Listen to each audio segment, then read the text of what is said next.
The North American Society for Oceanic History was created by maritime scholars who met in 1971 at the University of Maine. They recognized that in North America there was no forum for maritime history or a society devoted to the study and promotion of maritime history. The aim of the original group of organizers was to create a diverse organization based initially on Canadian and American membership, which would gain the interest of others. Now there are members worldwide, and it is this diversity of membership that continues to make NASOH a truly unique organization. 2020 marked the first year in recent memory that NASOH was unable to meet, and therefore we bring historians, archaeologists, and students who are scheduled to present. Welcome to the North American Society for Oceanic History podcast. I'm your host, Sal Mercogliano. The goal of the NASOH podcast is to bring you some of the best historians, professionals, and up-and-comers in the field of maritime history. With that in mind, I can think of no one better than today's guest. Lincoln Paine is a recognized name in maritime history, the author of 5 books, including The Sea and Civilization, A Maritime History of the World. He has lectured worldwide and is deeply involved in the Maine Maritime Museum, which is close to his home in Portland. Welcome, Lincoln, to the NASOH podcast. Thank you very much for having me, Sal. Good to be here. Lincoln, I distinctly remember the first time we met was at a NASOH conference in 2006 at Manitowoc. I remember we had a delightful lunch together, had a great opportunity to get to know each other. And it's one of the great things about NASOH conferences is getting to meet other historians and people in the field. It's one of the reasons why we wanted to start this podcast since our conference was canceled this year. I thought I'd go in and start right at the very beginning here. And I think one of the most important aspects about your career so far, and I know it is for me, is your work, The Sea and Civilization, a large book, a substantial book, and a book that, by the way, I just ordered for my maritime history class. So the royalties should be rolling in on 20 books fairly soon for you. So I'm interested in you talking about that project and undertaking such a daunting project as The Sea and Civilization. Well, it started out actually as the sort of stepchild of my first book, which was an encyclopedia of historic ships called Ships of the World, an historical encyclopedia. And I'd come up with that idea because I had been involved in maritime ventures for a long time. I started really in high school. I was a volunteer for OpSail 76 and worked in the office there at the World Trade Center and did all sorts of minor league jobs. And then I worked for a follow-on to that called Harbor Festival 79, which was a parade of working ships, also in New York Harbor, and a couple of other events like that. And then I spent 3 years as editor, and then finally editor of Sea History magazine, published by the National Maritime Historical Society. And then after that, I went back and I'd had a bit of a career in mainstream publishing in New York. And after Sea History, I went back into publishing and I specialized in reference publishing. And I was at Facts on File when I came up with the idea of having somebody else do an encyclopedia of historic ships, because I'd gotten literally in about a week, 3 different people had called me to ask about 3 different ships because they thought I might know something about them. And I think it was the PT-109, the Lusitania, and maybe the Titanic. And it suddenly occurred to me that I had books on 2 of them, but there was no source to go to that I was able to find. So I came up with the idea thinking that Facts on File would publish it and somebody else would write it. And I looked for people to write it and kind of found them. And I took it to Facts on File and they said that it was not interesting and no one would care. And I thought, well, okay. And then it turned out that the people who said they were interested in writing the book weren't really interested in writing the book if I wasn't going to be involved. So I decided I would write it myself. Partly because I needed the work because I was a new father and publishing doesn't pay that well.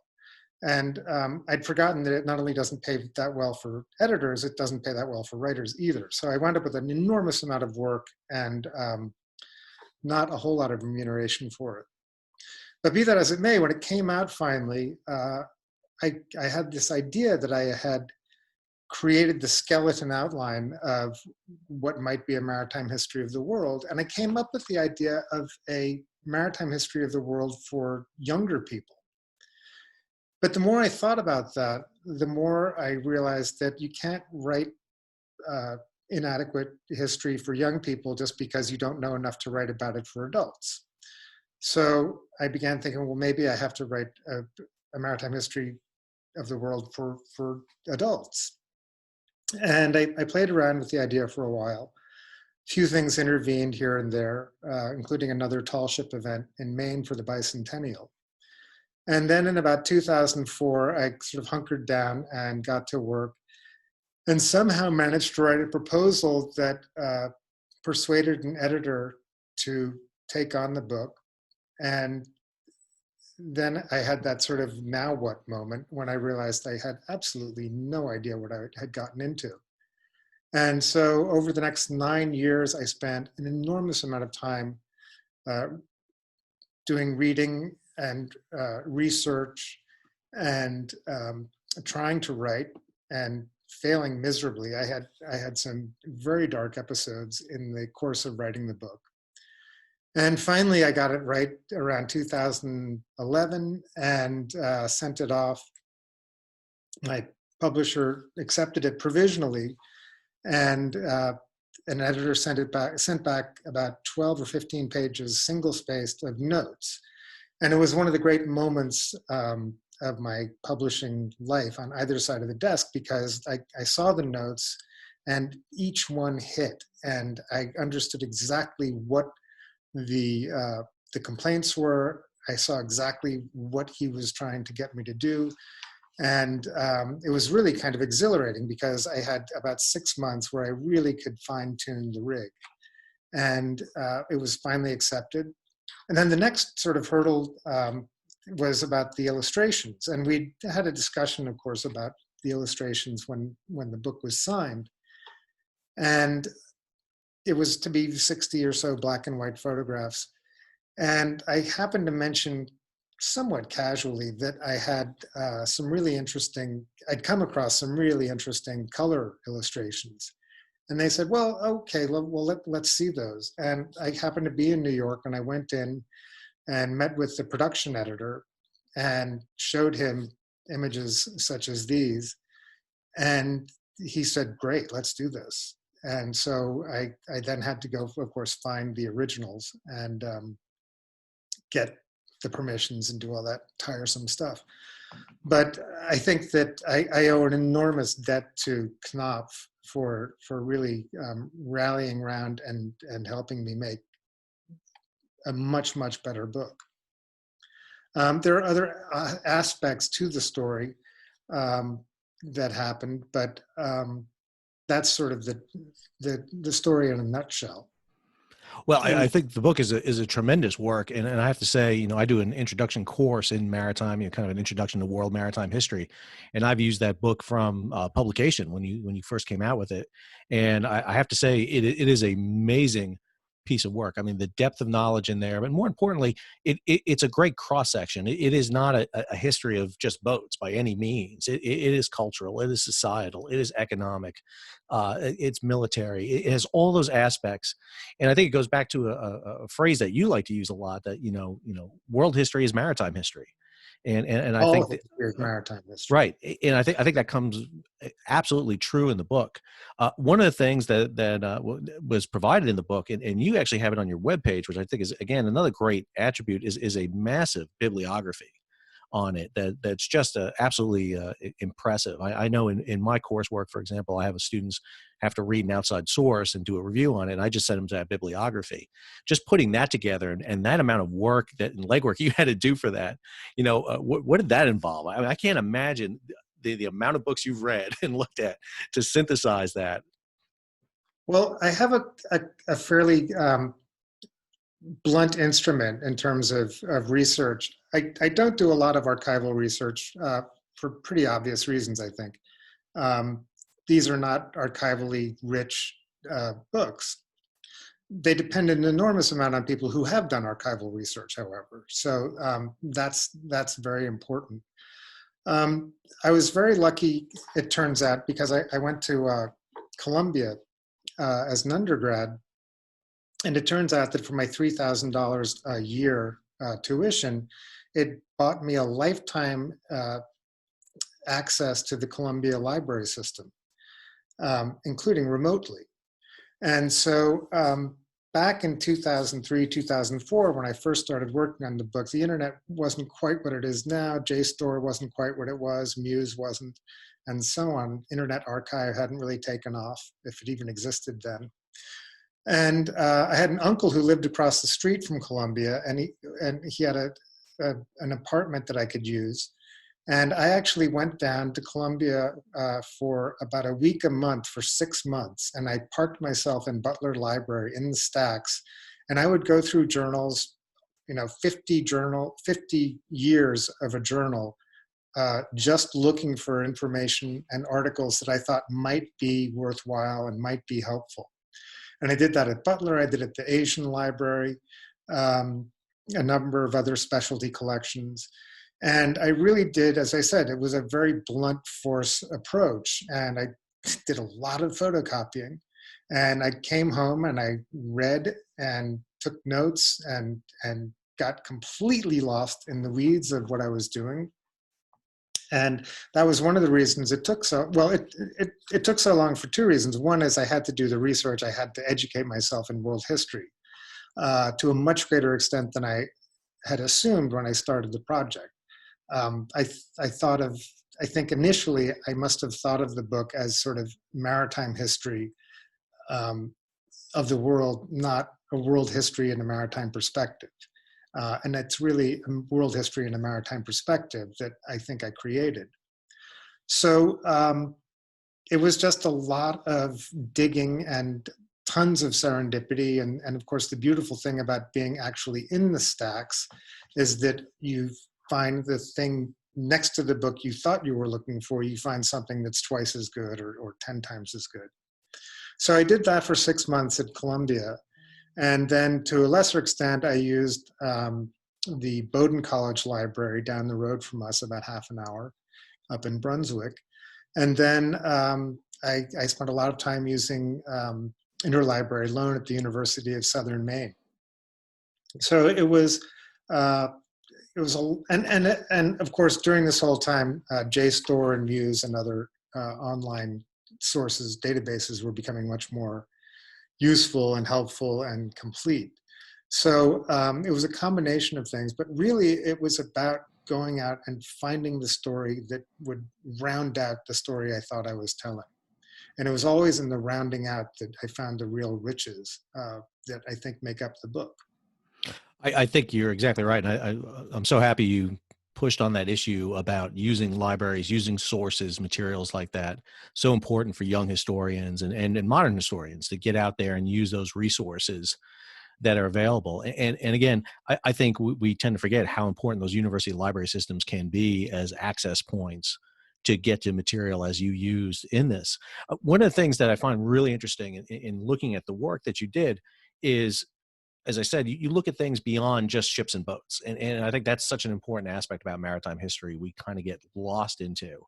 And one of the things that I found really interesting, I had a student who was reading through yours, and it was this one of the middle chapters on Far East, particularly on I think it was like 13th century, 14th century China.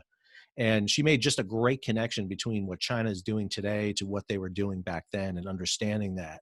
And I think when you immerse yourself into a subject as you did, that comes through very clearly. I mean, there's some amazing connections in the role. Your chapters talking about Arabs on the high seas is a great one too. The criticality of the Indian Ocean, kind of world ocean systems. I thought that was really amazing.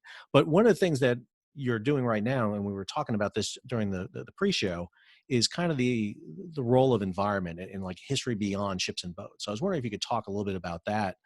Particularly, I know you did a talk fairly recently on quarantines and that issue with shipping in the past. Well, I think that my career in particular has sort of demonstrated or followed a trajectory that I think maritime history has followed over, I think, a longer span. But I started with the nuts and bolts of the ships, because the ships, I think that's what attracts a lot of people. Certainly, it's what attracted a lot of people to traditional maritime history, was the lore and the romance of ships, or the perceived romance of ships, I should say. And So the ships of the world got that out of my system. I did not need to think anymore about, how to measure tonnage. I didn't need to think about calibers of guns. I didn't need to think about it, submarines, any of that stuff anymore. I do think about it, but that is just sort of an entry point into the subject of maritime history, because the great thing about maritime history is it's about maritime enterprise, and maritime enterprise is about connections. It's about getting people and goods and ideas from one place to the other. So once you start thinking about it in terms of its connections, then you suddenly, things become more evident and important. So all of a sudden, the law becomes important. The law and religion become important because they're so interconnected. That's particularly true in the medieval Mediterranean world. And in recent years, I think that there has been a really important redirection in the way maritime history is conceived that includes a lot more explicit interest and focus on the environment. And so you have things like Jeff Bolster's The Mortal Sea, really I think is the benchmark work for that. But it's not just environmental stuff. Yes, the fisheries are very important, and the way people conceive the sea as a three-dimensional space now, whereas for most of history it was really conceived of as a two-dimensional space. That's very important. But we're now beginning to understand the sea not only as a place for maritime enterprise, but also as an environmental system. We're part of the environmental system that we all depend on. And so global warming becomes a part of our work. Not inevitably, but it becomes something that we can take on, particularly because ships are so important to actually understanding and investigating the whole question of how the seas work. Similarly, the whole crisis in the Arctic, the melting sea ice, not only makes it possible for us to reconsider how to move goods from Asia to Europe or North America via the Northeast sea routes or the Northeast Passage or the Northwest Passage, but that all of a sudden immediately brings into questions the environment of the region and the legal regime of the region, which is a huge important thing that's now going on. And I'm happy to say that the people in Maine are really taking the lead on this. There's a group here called the Arctic Futures Initiative or Institute, which includes a maritime lawyer at the University of Maine School of Law, Charles Norkey, somebody at the University of Maine Orono Climate or Climate Change Institute, Paul Majewski, and Peter Neal at the World Ocean Observatory. And Peter, of course, was the longtime director of South Street Seaport in New York. So I think that there's a great awareness on all fronts of the importance of the environment. But it's, once you've taken in the environment, you then all of a sudden have to take in all these other aspects as well. I teach at a very rural school out in the middle of North Carolina, so I'm literally surrounded by cotton and tobacco fields. And so, here I am offering a course in world maritime history. And for many of these students, this is their first introduction to that concept. They don't quite understand that relationship. They've been taught history the way history has been taught. It's been continental, it's European history, it's Asian history, it's African history, it's American history.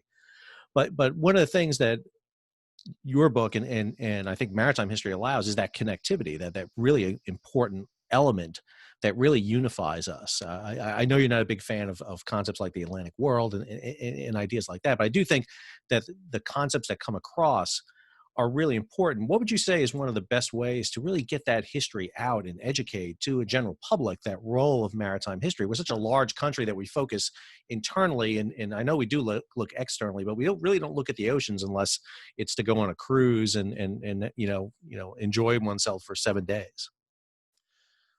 I think that's the $1 million question. I think trying to figure out how to to get people interested in any kind of history, regardless of whether it's maritime or economic or race or gender or political, civics, any of that is extremely difficult. And I wish I could say I had a brilliant idea that everybody could adopt immediately. As you mentioned, I'm involved with the Maine Maritime Museum. And one of the things we've been wrestling with, and I think a lot of museums, maritime museums have wrestled with for a long time, is a sort of parochialism. The idea is that maritime museums, to a degree not found in other museums, really are place dependent. And the analogy I like to draw is, if the Metropolitan Museum of New York only collected paintings by or about New York, it would be a very, very small museum. But no, they have African, they have oceanic art, they have medieval art, they have knights in armor, they have Americana, they've got European Quattrocento, they've got the whole gamut, which is great. And I think that it's partly because of this traditional focus of in the origins of the maritime history movement in the early 20th century, that we were very artifact based, and we were very wedded to the idea of the ship as the thing. And of course, if you wanted to have a ship that would be popular, it had to be a ship of that place, whether it was Mystic or Bath or San Francisco. So I think that we have a challenge, which is to get away from, break free of the constraints of our founding mandate, to really get at a bigger story. And it can't happen overnight. There are all sorts of different issues in play. And it would be irresponsible just to sort of throw everything up in the air and say, okay, we're going to do everything completely differently from the way we've done it, because there are an awful lot of artifacts to take into consideration. But there are ways of spinning those artifacts to tell a broader story and a more nuanced story and a richer story, one that gets beyond the artifacts themselves to tell the story of, what were the environmental implications of the fishing industry in Maine, or the Gulf of Maine, for a museum based here in Maine. And that's a rich story that involves legal regimes. It involves international treaties. It involves, the Treaty of Paris ending the revolution. John Adams secured a place for American sailors in Newfoundland to fish. So we can tell these stories in a richer way than we have, using the tools that we have been handed down from a previous generation. I think that aspect is so important. And again, I understand how maritime history has gotten so parochial. We can see that. We see how it's locked in, how the guys who do warships, people who do fisheries, and they really, sometimes there's almost no cross connect. And I think one of the big things that we've seen happen in maritime industry is much more connectivity across the boards, even historians and archaeologists talking together once, and using that information together. Heaven forfend. I know it's been a tough one, but we were eventually seeing that. So I had a chuckle not too long ago, one of the few during these past few months, when I saw your avatar on Twitter change all of a sudden to the kilo flag, and someone with maritime history understands what that means. Isn't it Lima? Lima. I'm sorry. Boy, I'm going to lose my maritime license now for getting it wrong, for changing that. So I wonder if you talk a little bit about the history of quarantines. This is nothing new for maritime history. I mean, quarantines are fairly common, and quarantine anchorages off of ships are routine, and kind of the history of that. Because in many ways, when we look back at COVID-19, which we're undergoing, I think one of the starting points people are going to look at is ships. They're going to look at cruise ships. They're going to look at how that disease kind of really kicked off and started, and that seems to be a focal point. And I was wondering if you could talk just a little bit about that in the context of global history. Well, I think the really interesting thing, and you mentioned the article that I've got coming out at the end of this month. One of the really interesting things to me about COVID and the coronavirus epidemic is the fact that people's attention was first drawn to these cruise ships, because they were the petri dishes in which this was blossoming. And there was so much anxiety about the plight of the people on the ships. the passengers, nobody really cares about the crew, which is another story entirely that we should come back to. And I hope you will talk to somebody about that who is much more knowledgeable about the nuts and bolts. However, the ships really do focus people's attention. And this gets back, of course, to the whole concept of maritime archaeology.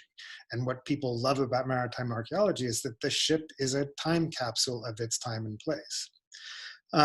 Similarly, the cruise ships were, not to mix too many metaphors, but they were the sort of the canary in the coal mine. And we began to see very, very clearly that this virus was doing things that we didn't expect. And so it was, although passengers were sequestered in their quarters, the virus was still spreading. And I think it really fascinated people because you could focus on this one tiny community, which perhaps many people had actually been on if they had not been to. Not many Americans had been to Wuhan, but many had been on cruise ships. So I think that that's one reason that the cruise ship is a good way to think about, as a gateway to thinking about the COVID-19 crisis and the responses to it, including quarantine. Excuse me. So, as we all know, or at least as we should all know, quarantine is a concept that began really in the 14th century, the late 14th century, not during the Black Death, but following the Black Death during the first or the second plague pandemic, which began with the Black Death, which is what, 1346 to 53, I think. And it was the Republic of Ragusa that instituted the first quarantine, because prior to that, people had been saying, well, if your ship is coming from abroad and there's disease on your ship, or there was disease in the port that you're coming from, you can't come here at all, go away.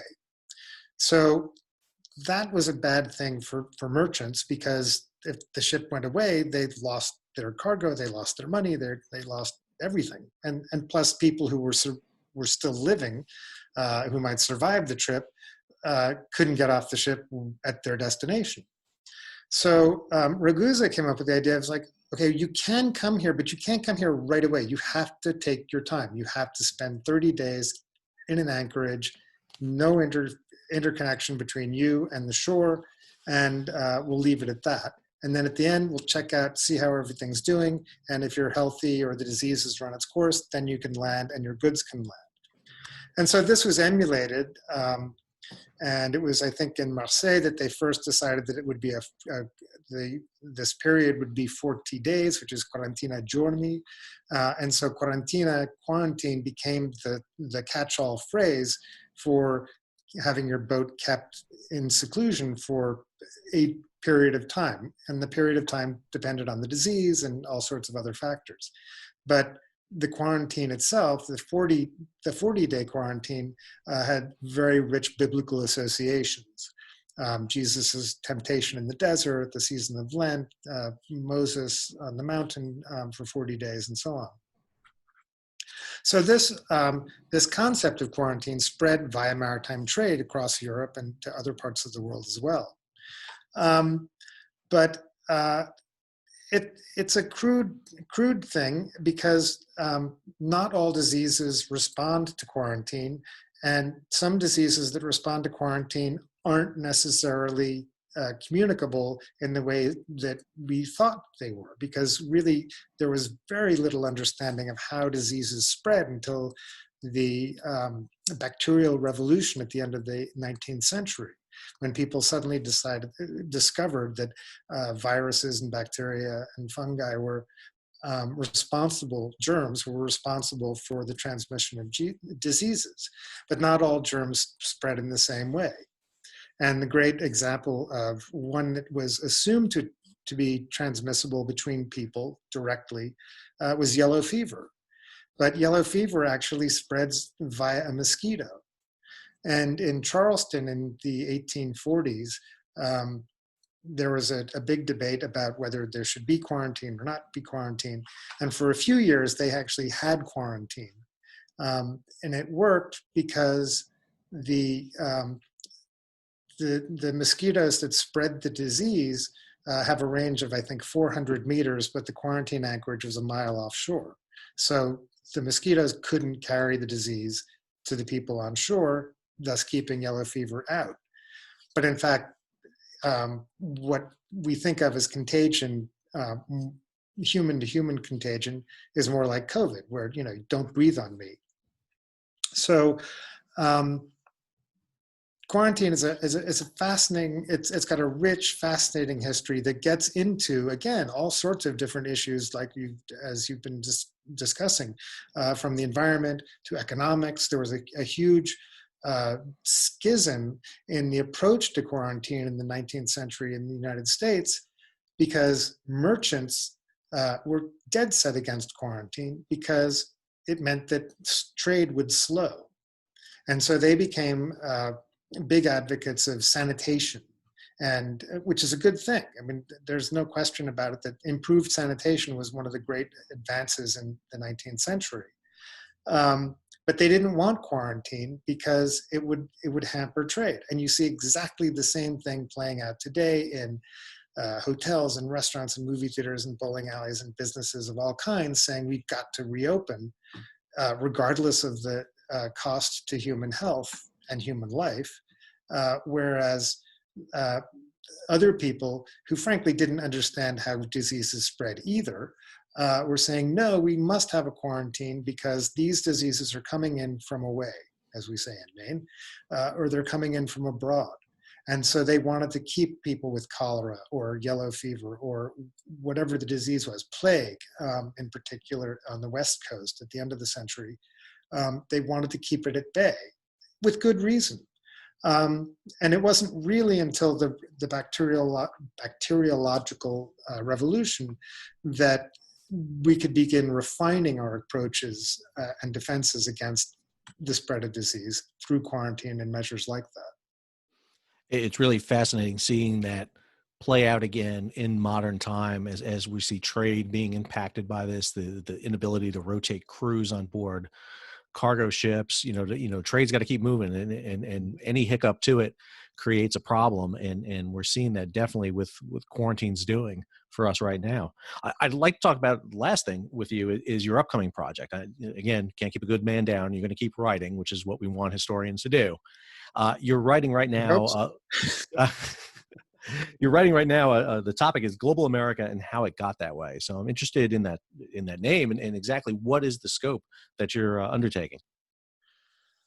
Well, it's sort of carved out of the idea of the sea and civilization. It's going to be a long history or long chronology. So I'll spend some time talking about the pre-Columbian maritime dimension of American history, how Native Americans got here, Paleo-Indians, and on, how they spread across North America in particular, the different types of technologies they evolved, the different systems they evolved.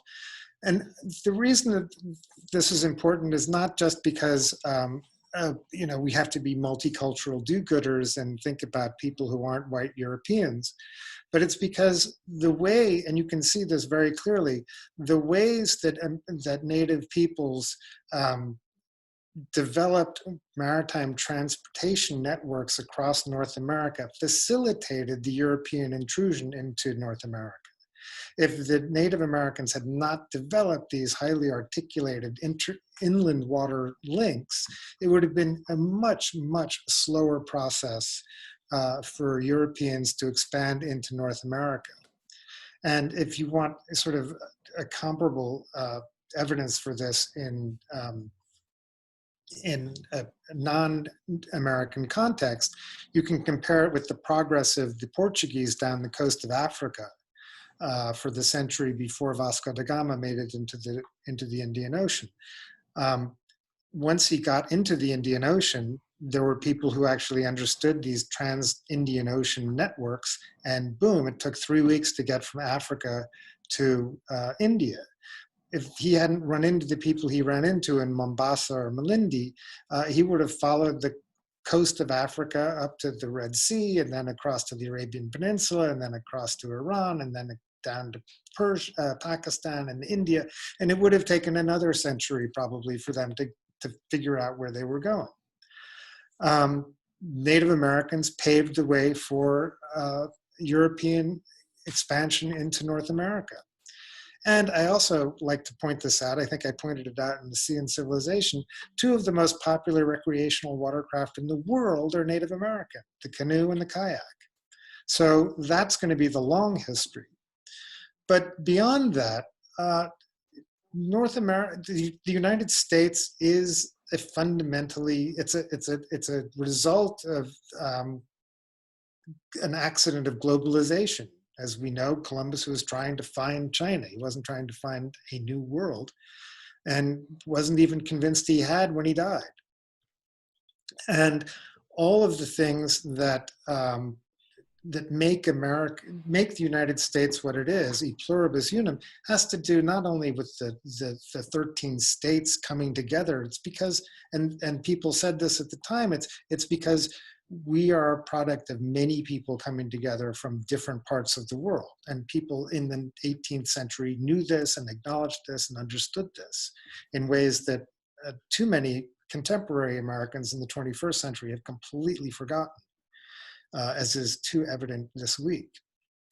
So the idea is to look at these two dimensions of the sort of Janus face of maritime America, one looking inland at the inland waterways, the Mississippi networks, the rivers of the Piedmont and coastal plain on the Atlantic side, and how the lack of similar river systems in the West and the West Coast, and the lack of ports on the West Coast, how that has affected the different trajectories of development in American history.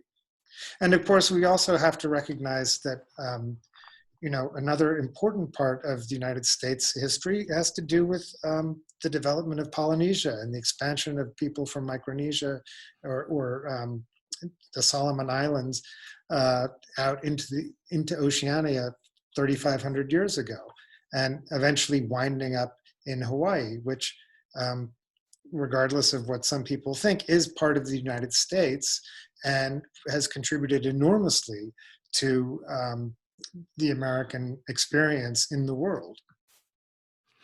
I think that aspect, particularly the inland waterway aspect, I know one of my favorite slides I used to like put up for my students is the water systems of the United States and the rivers. I think it's a GIS plot that shows all the rivers that transect the United States. And you really begin to understand why cities develop where they do, the importance of Pittsburgh so early in the history of the United States, and the Great Lakes, and literally, on the East Coast, we're on an island, basically, separated where you can basically go all around it by water. And I think that sounds like a really interesting project. What are some of the hurdles you have to come over to do that? Obviously, a lot of American history has been written in the past. What are some aspects that you're looking at that's going to be really a novel new approach, and what are some of the research that you're doing for this project? Well, I sort of plunged into I didn't plunge into it because I don't actually have a contract yet. I'm still working on the proposal. I'm very well along on it. But I decided this time it might be better to understand American history before I got a contract, so that I wouldn't feel like I was about to be, thrown to the wolves. So I'm not taking my time. It's going to take as much time to write this book as it did the last one. I just won't be under the editor's gun for most of it, I hope. So one of the things is just trying to really get a handle on American history, because I have to confess, and you've been very tactful about not mentioning this, but I'm not an historian by training. I'm an editor by training. And so my history chops are very limited. My college transcript is pretty bare when it comes to history. Although there are some very odd corners of history that I did manage to pick up here and there. But American history was never something I was terribly interested in. And now I really can't get enough of it. And looking at it from a maritime perspective is very interesting, but looking at it also from the perspective of a world historian, which I can sort of say I am, I guess, having written Sea and Civilization, it's given me a completely different perspective than I would have had I, say, started out trying to write a maritime history of the United States and then gone on to write a maritime history of the world. So I think that's my secret weapon, is that I'm sort of digging, I'm carving this out of a larger project, and I'm bringing to bear sensibilities that I honed in the course of writing Sea and Civilization. Well, we will not out you as a non-historian here. We'll keep that among ourselves and everything. And I'm happy to forward this podcast over to editors to let them know about your work so that we can get that contract lined up for you sooner. But as a non-historian, then I think it's really appropriate that we ask you this question about some insights into the field for, up and coming historians, those who are interested in it.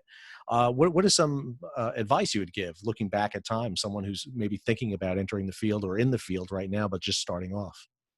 Well, I can think of few things that delight me more than doing maritime history. For me, it is not a job.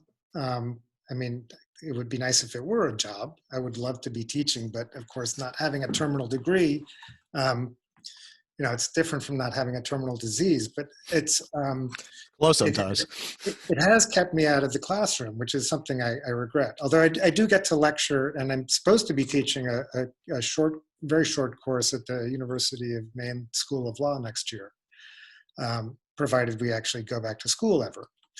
But I think it's an enormously dynamic and interesting field of inquiry, which is all history is about inquiries.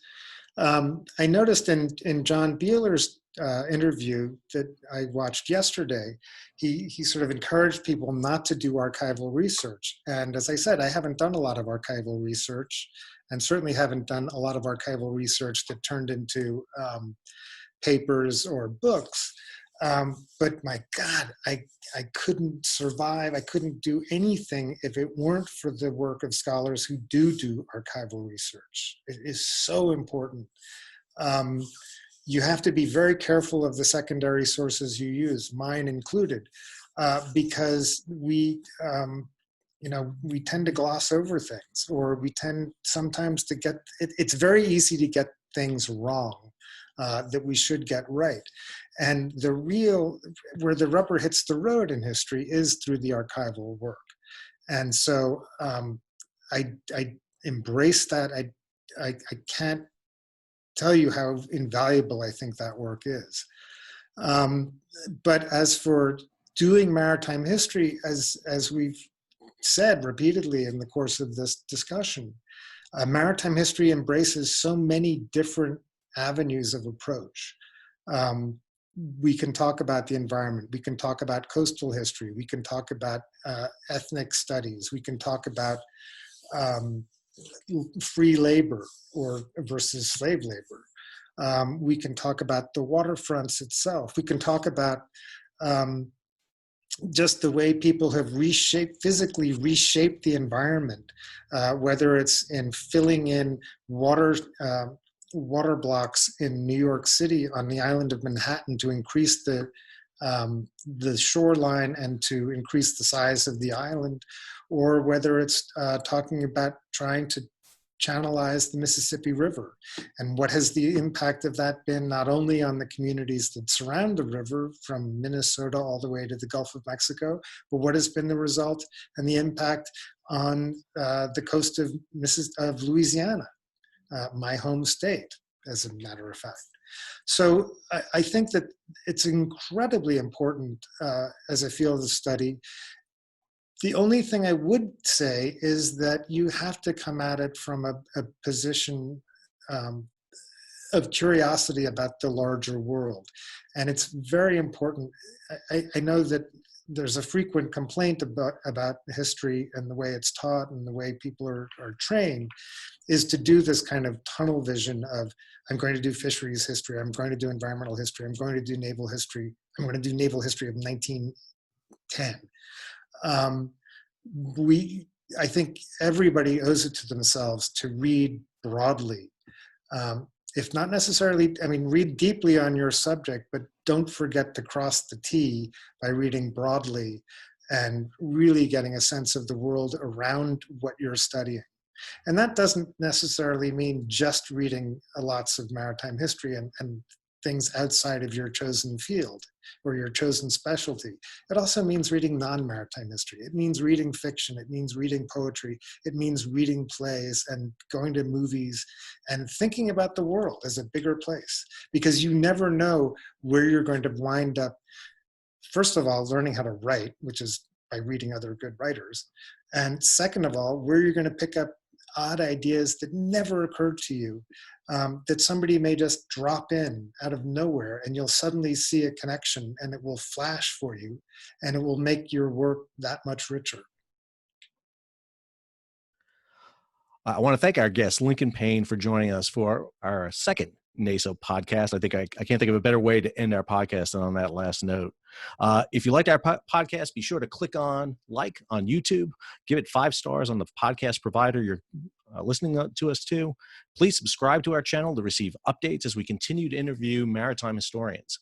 You can follow NASOH on Facebook or on Twitter at NASOH_history. You can follow Lincoln Paine at lincolnpaine.com. The best way to follow NASOH is to become a member. As such, you receive our newsletter, our quarterly journal, Northern Mariner, which we publish jointly with the Canadian Nautical Research Society. Go to www.nasoh.org and click on membership to join. I want to thank Lincoln Paine again, and until our next talk, keep sailing.